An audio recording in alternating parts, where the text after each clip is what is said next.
daerah yang mengancam persatuan bangsa. Dan perkenalkan, nama saya Nurul Sohotima, kelas 12 MIPA 1, absen 20.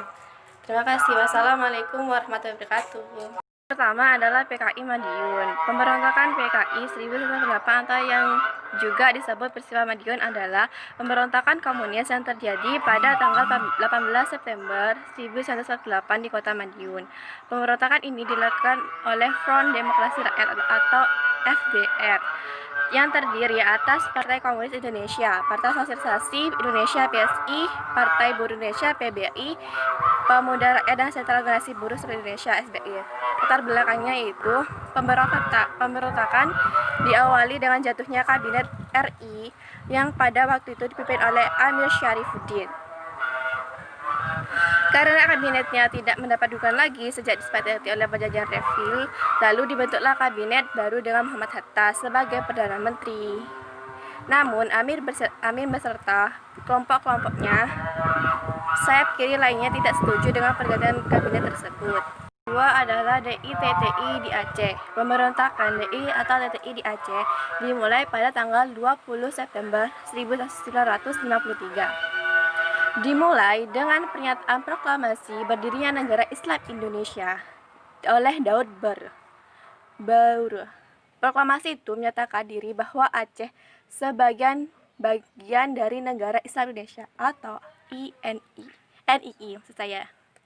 Di bawah kepemimpinan Imam Besar NII Sekar Maji Mardika Sojo. Daud Baur adalah seorang pemimpin sipil dan militer di Aceh. Latar belakangnya yaitu alasan pertama yang menjadi latar dari gerakan DI Aceh adalah kekecewaan para tokoh pemimpin masyarakat di Aceh atas dileburnya Provinsi Aceh ke dalam Sumatera Utara yang beribu di kota Medan. Terima kasih. Yang ketiga adalah G30 SPKI.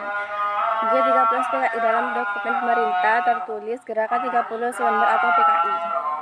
Sering disingkat G30-PKI atau Gestabu, Gerakan September 30, atau juga Gestok, Gerakan 1 Oktober adalah sebuah peristiwa yang terjadi selewat malam pada tanggal 30 September sampai awal bulan selanjutnya atau 1 Oktober tahun 1965 ketika 7 perwira tinggi militer Indonesia beserta beberapa orang lain dibunuh dalam satu kudeta yang hampir sekaligus.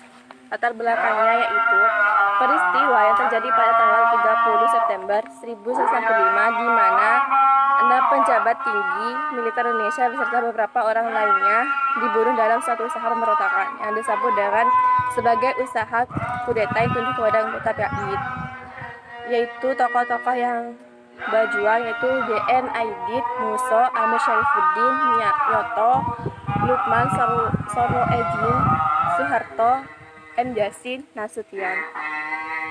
B adalah konflik berkaitan dengan kepentingan, yaitu peristiwa kudeta Angkatan Pertama Ratu Adil. Yang pertama adalah kudeta.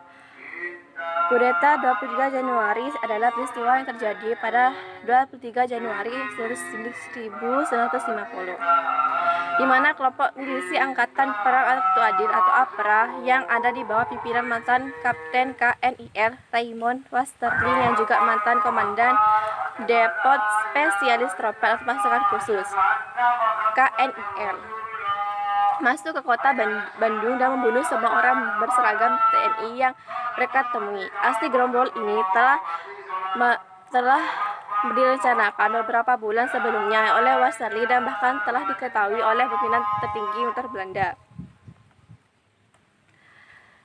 Lokasinya di Bandung dan Jakarta dan Jawa. Hasilnya pendudukan sementara Bandung oleh tentara APRA. Percepatan integrasi negara-negara Republik Indonesia Serikat ke dalam Republik Indonesia tanggal 17 Agustus 1945. Tokoh dan pemimpinnya Kolonel Sodikin, Mayor Jenderal, Letnan Tak. Korbannya sekitar 100 jiwa dan ringan. Kedua adalah pemberontakan Andi Aziz. Peristiwa Andi Aziz adalah upaya pemberontakan yang dilakukan Andi Aziz, seorang mantan perwira KNIR, yang berusaha untuk mempertahankan keberadaan negara Indonesia dengan enggan kembali ke negara Kesatuan Republik Indonesia. Tanggal terjadinya itu 15 April 1950. Lokasinya di Makassar. Tujuannya terjadinya pemberontakan di Aziz yaitu mereka ingin jadi APRIS di NTT. Para pemerintah, mereka mengirim pasukan ekspedisi di bawah pimpinan Alex Kawilarang. Yang ketiga adalah RMS. Tempatnya ada di Maluku, waktunya April 1950. Latar belakangnya pemberontakan RMS adalah satu, kekecewaan para bekas prajurit KNIL tidak setuju atas pembubaran NIT atau Negara Indonesia Timur dan kembalinya Indonesia menjadi negara kesatuan. Yang ketiga, keinginan beberapa tokoh seperti Soe Mongkil yang ingin mendirikan negara sendiri. Pemberontakan Republik Maluku Selatan atau RMS terjadi pada 25 April 1959, dipimpin oleh Saw Molokin, mantan Jaksa Agung Negara Indonesia Timur. Pemberontakan ini berpusat di kota Ambon dan pulau sekitarnya seperti Pulau Seram. Salah satu penyebabnya putusnya pemberontakan RMS adalah banyak bekas prajurit KNIL atau tentara kolonial Hindia Belanda asal Maluku yang kecewa karena pengakuan kemerdekaan Belanda kepada Indonesia. Mereka juga menolak bergabung dengan APRIS, Angkatan Perang Republik Indonesia Serikat. Pemberontakan yang berkaitan dengan pemerintah yaitu PRRI. Latar belakang pemberontakan PRRI atau Permesta adalah satu, kekecewaan para perwira di daerah atas kebijakan pemerintah pusat seperti sentralisasi. Kedua, kedekatan dengan pemerintah pusat PKI. Ketiga, ketidakstabilan politik pada masa demokrasi liberal. Keempat, kondisi kesejahteraan prajurit yang memperhatikan. Pemberontakan PRRI terjadi di Sumatera, sedangkan Permesta jadi Sulawesi pada tahun 1156 hingga 1158. Pada pemberontakan ini, sebagian perwira tentara di Sumatera dan Sulawesi membentuk Dewan Revolusi dan merebut kawasan dari pemerintah pusat. Dewan-dewan ini adalah Dewan Banteng di Sumatera, Dewan Gajah di Sumatera Utara, Dewan Garuda di Sumatera Selatan, Dewan Mangguni di Manado. Pemberontakan ini dilandasi kekecewaan para politisi dan perwira di daerah atas Republik Indonesia yang berbasis Jakarta.